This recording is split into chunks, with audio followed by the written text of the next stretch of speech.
morning, students. Again, today we are going to discuss about second chapter force from physics. Okay, so already we have discussed a few of the topics like Newton's first law, second law, and today we are going to discuss about Newton's third law. Newton's third law of motion. Clear? So, what is Newton's third law of motion? Very easy.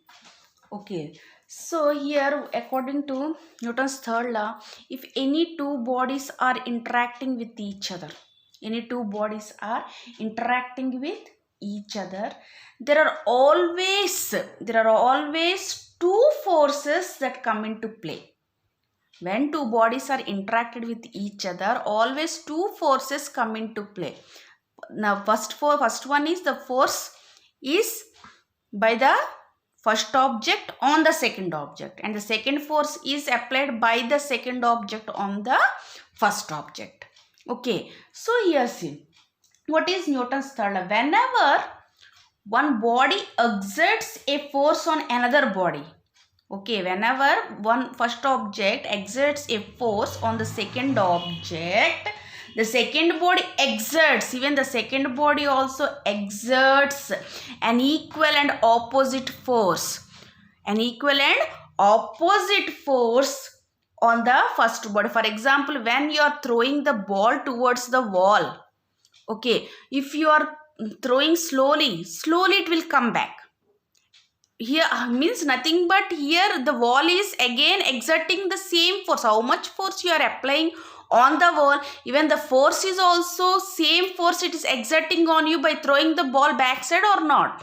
Yes, so that is the best example that when two bodies are interacted with each other, the first body exerts force on the second body and the second body exerts force on the first body. So simple definition for Newton's third law is, to every action there is an equal and opposite reaction. So here what is action? Action is nothing but the force exerted by the first body is known as action. What is reaction? The force exerted by the second body is known as reaction. So here for every action, when the two bodies are interacted with each other, always the force exerted by the first body on the second object is always equal and opposite. Equal, but in opposite direction it will take place. Okay, so that is Newton's third law. To every action there is an equal and opposite reaction. So here to illustrate those Newton's third law, so many examples given in your book. Just I am going with just one or two examples. First one is, how do we walk? Do you observe when we are walking on the ground, our foot always pushes the ground backwards or not? Means one foot is pushing the ground backward, means in turn the ground means just you walk and see. Okay, when one foot is pushing the ground, okay, pushing the ground down, so automatically the whatever second leg will be there, it will move upside or not, as ground is pushing our leg. Okay, so that is nothing but that is the forward reaction, means whatever we are pushing the ground with our foot is action. What is reaction happening there? Immediately the ground is also pushing our foot upwards or not? Yes. So here action and reaction are happening there or not? Yes. If however the ground is slippery, it becomes very difficult to walk. Why it becomes difficult to walk there? Why? Because the friction is much less there. Already we have discussed in slow slippery areas, in snow areas, friction will be less, isn't it or not? So that's why we cannot exert backward action force on slippery ground. Okay, so even that this is one example for Newton's third law. And why the gun recoils. So when a bullet is fired from a gun, do you observe The force sending the bullet forward is equal to the force sending the gun backward. So when we are talking about the gun, when we are shooting, okay, bullet will go front side. The gun will just move back side or not. Means you may think that bullet will go so much distance. Gun will only move little bit back. If gun only little bit, it will jerk back side. Why? Because the bullet mass is very less. Isn't it or not? So it will move very fastly front side. Whereas the gun is a big one or not. Compared to gun, bullet mass is less, but compared to bullet, gun's mass is very high or not. So little bit it will move back side. So there is action and reaction happening there or not? Yes. So what is Newton's third law means? To every action there is an equal and opposite reaction. So examples given in your textbook, you can go through. Even boat also, boat one also given in your textbook. For example, when a man jumps out of a boat, means if any person wants to jump out of a boat to the bank of the river, do you observe this? Always the boat moves backward. Means when we want to jump to the bank of the river, always we will throw boat backside. So that is action. We are pushing boat backside. So what is reaction happening there? In that case, the boat will push us front side. So easily we can jump to the bank. Understood?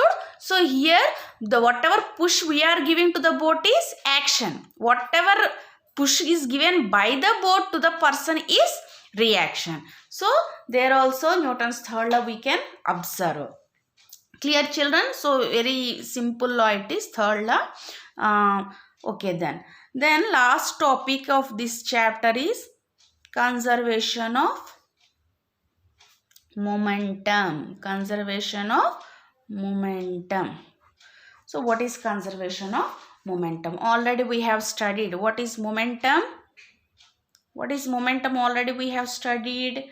Product of mass into velocity. So conservation of momentum means actually first I'll write, see, when two or more bodies, okay, act upon one another, their total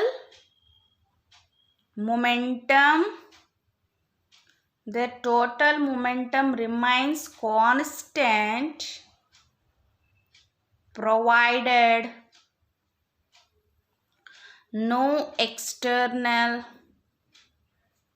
forces are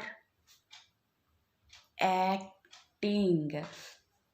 It means that momentum is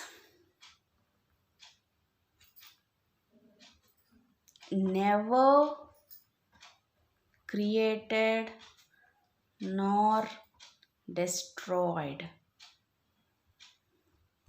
Okay, so when two bodies are acting upon one another, always their momentum will be constant. It cannot be we cannot create momentum or we cannot destroy the momentum. Just it will transfer from one object to another object.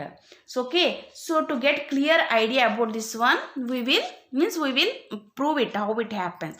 For example, consider one truck is there, okay, one truck is there and one car.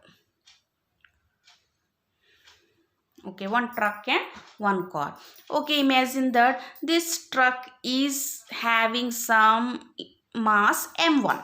Let it be m1, and this mass of car is m2. Okay, clear? This is a truck m1, m2. So it is moving with some initial velocity u1. It is moving with some initial velocity u2. Clear up to here? Okay, then they are traveling. Okay, they are traveling simply. So what will be the momentum here of momentum of these two vehicles total? Momentum of first vehicle and momentum of second vehicle. What is the momentum of first vehicle? m1 u1 plus what will be the momentum of second vehicle? m2 u2. Clear children? This is momentum. Okay, so after traveling for some time, they collide with each other. They collide with each other. After colliding little bit back, they will move or not? Yes, again they little bit back they have moved. Okay, and core also. So but mass will be same even after separating. Masses will be same. Okay, m1 mass, m2 of car. So after that their velocity will be changed to final velocity or not? So final velocity of the truck is v1, final velocity of the truck is v2. Clear? So what will be the momentum after collision? Momentum after collision, m1 v1 plus m2 v2. So we are telling that this one is means we have studied that this one is equal to this one. That is only na. So momentum will be momentum before collision should be equal to the momentum after collision, isn't it or not? So let us see whether it is true or not. Okay, so first we will see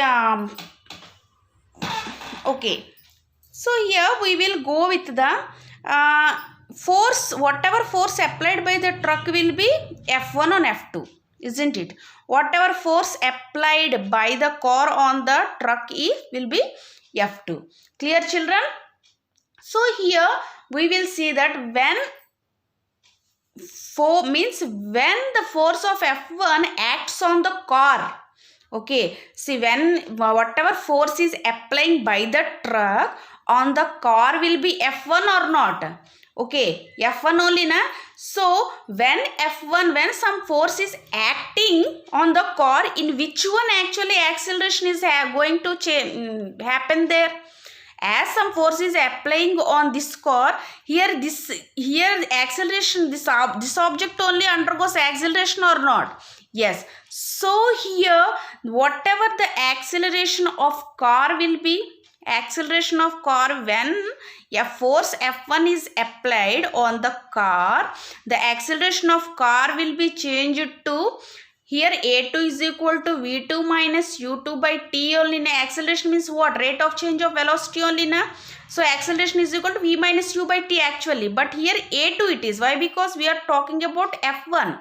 F1 is acting on which object? On car it is acting. So acceleration of car is equal to A2 is equal to V2 minus U2 by T. Okay. Then F1 is equal to, we know that M2 into A2. Okay, that implies F1 is equal to M2 into what is A2? V2 minus U2 by T. Okay, so this is of F1. Remember F1, this one. Then what is F2? So F2 is force acting by the car on the truck. So nothing but on which one acceleration happening there? On the truck. So A1 is equal to V1 minus U1 by T. So F2 is equal to M1 into A1. That implies F2 is equal to M1 into V1 minus U1 by T. Clear? But what is our Newton's third law? For every action, there is equal and opposite reaction. For every action, there is equal and opposite reaction. F1 is equal to F2. But opposite means which sign it will get? Minus. So F1 is equals to minus F2. So now what is our F1 here? F1 is M2 into V2 minus U2 by T is equals to, what is F2 here? F2 is M1 into V1 minus U1 by T. Minus. Okay. So T will get cancel here. So M2 into V2 minus M2 into U2 is equal to minus M1 V1 minus into minus plus M1 U1. So minus things I am bringing one side. positive things I am sending one side, means v1s. So m1, this minus 1 I am bringing this side, is equal to this one m1 u1 plus m2 u2. So finally you got or not? Got na? So total momentum before collision is always equals to total momentum after collision, means it will be traveled, it will be transferred from one object to another object. Okay, so this is nothing but law of conservation of momentum, means the total momentum of the two bodies before the collision and after the collision are same. It means that the momentum of two bodies remains constant, and this result proves the law of conservation of momentum. Clear, children? So this is law of conservation of momentum. So in today's class we have discussed about Newton's third law and law of conservation of momentum. Up to here, make the notes and read the textbook thoroughly. Thank you.